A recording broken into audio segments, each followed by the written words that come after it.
Can we confidently say that the Arizona Cardinals picked up or traded for Kenyon Drake for the express purpose of their social media team to troll us when we inevitably start the wrong running back? Now, if you looked, Kenyon Drake was one of the most dropped players last week in fantasy football.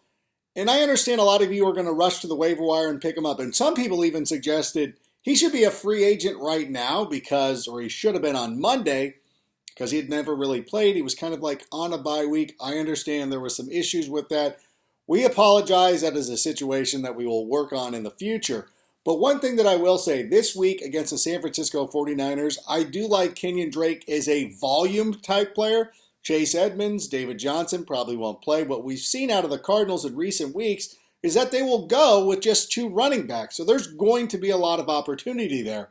But what we've also seen over the last couple of weeks is that there isn't a lot of yards to be gained. And there is, outside of Chase Edmonds, of course, 2 weeks ago. But in this matchup against the San Francisco 49ers, who have a defense that is absolutely devastating. Yes, of course, I did not think that the 49ers were going to be this good or good at all coming into the season, but they clearly are playing some of the best football in the NFL. To me, if you're doing power rankings, I wouldn't go against Richard Sherman's word and put them at number one, but I think that they might be the best team in football right now. Don't tell the 49er fans. I don't want them getting upset at me. So Kenyon Drake is somebody that you can pick up, but wouldn't be my top priority. The guy that I actually like is Trey Carson.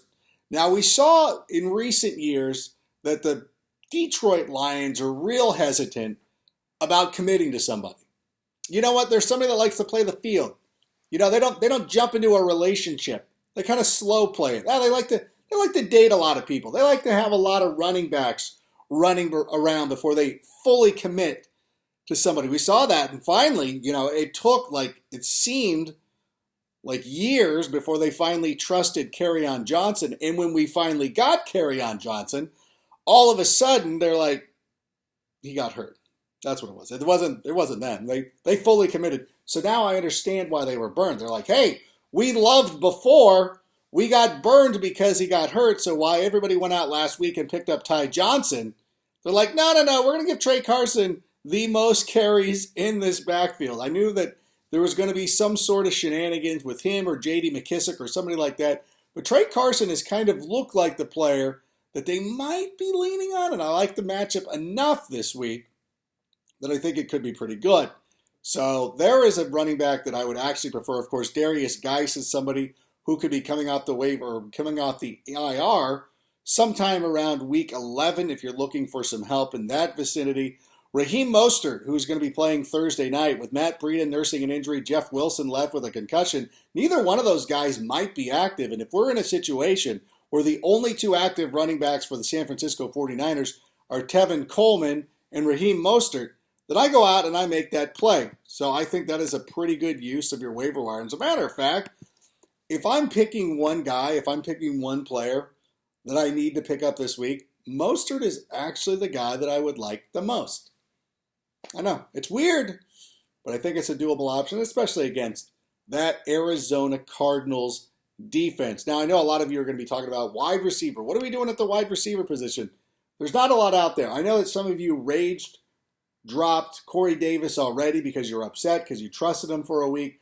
I think you should feel comfortable going ahead and playing him there.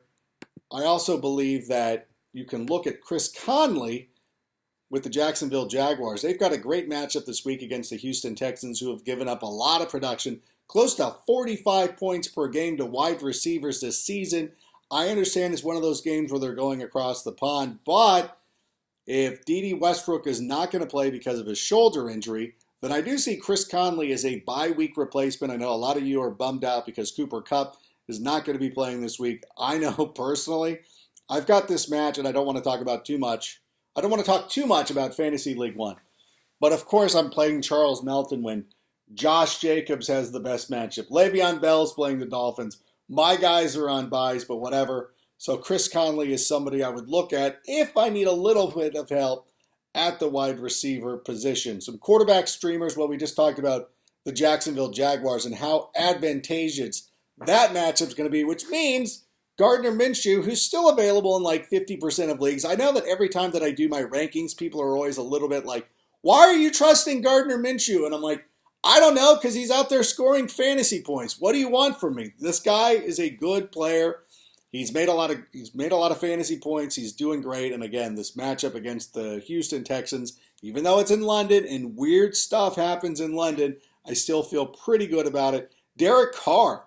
Now, last week we talked about Matt Stafford, and I'm going to have to at some point make the decision on if I'm playing Matt Stafford over Lamar Jackson because of his matchup going up against the New England Patriots. That's going to be something that I'm going to have to decide all week, and I don't know which way I'm going. I'm not super afraid of going with Lamar Jackson. I think that if you had picked up somebody like Ryan Tannehill or some other streamable options, maybe you had picked up Andy Dalton, for instance, then I'm like, no hesitation. Matthew Stafford in this matchup against the Raiders, both the Raiders and the Lions give up a lot of fantasy points to quarterbacks. So now I'm wondering is this going to be one of the highest scoring games of the weekend? Could Derek Carr and Matthew Stafford get into a little bit of a shootout? I think both those quarterbacks are great options this week. Derek Carr, maybe a little bit less because the Lions are so bad against the run. That means there will be a lot of opportunity for Josh Jacobs to punch the ball into the end zone. And Josh Jacobs might end up being the RB1 he would be the RB1 this week if Dalvin Cook didn't have such a great matchup as well. But I think that it's pretty legitimate that Josh Jacobs will land in the top 5. Of course, he's been battling some injuries and stuff, so we'll keep a track on him. You never know. One other quarterback that I feel terrible about talking about, Sam Darnold. I know it has not been pretty over the last couple of weeks, and if it never happens against the tanking Miami Dolphins, then perhaps they should just outright cut him, because then it's never going to happen. But I feel confident enough in him in deeper leagues.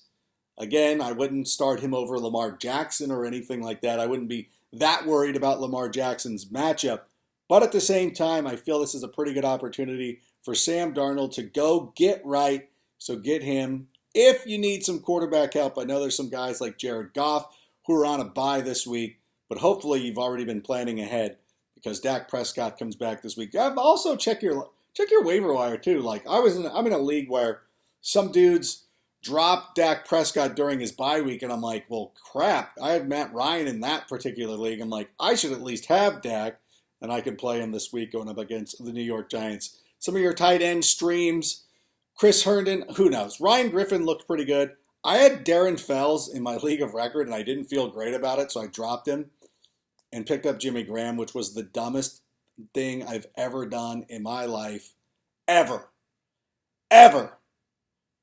Thankfully, it cost me a win in my league of record, but whatever. Enough with that. Jonnu Smith is also a pretty good option as long as Delaney Walker is out, and we expect him to be out for quite some time. But Jonnu Smith looked pretty good. Dallas Goedert, by the way. Man, it seems like he's sort of usurped Zach Ertz. I think that's going to be a situation where it's going to be tough to really count on either one of them to be a top 5 performer, but I think Dallas Goedert has got some juice to him, and I think hopefully once Deshaun Jackson comes back, and he could return this week, that could make that situation a little bit easier. Defensive streamers, the Bills, the Jets, of course. Browns defense. The Browns defense against whoever S-bag they're going to be starting at quarterback this week. That Broncos team has not been looking too good. I'm sorry that I was sort of on point with them. I might not have been giving them enough credit by just saying they were going to win 2 games, because they will certainly win a game or 2 down the stretch. But, man, that Broncos team is kind of struggling. So there you go. That's the waiver wire. Thank you so much for checking it out. We'll catch you next week. Good luck in your matchups. Let me know if you have any questions.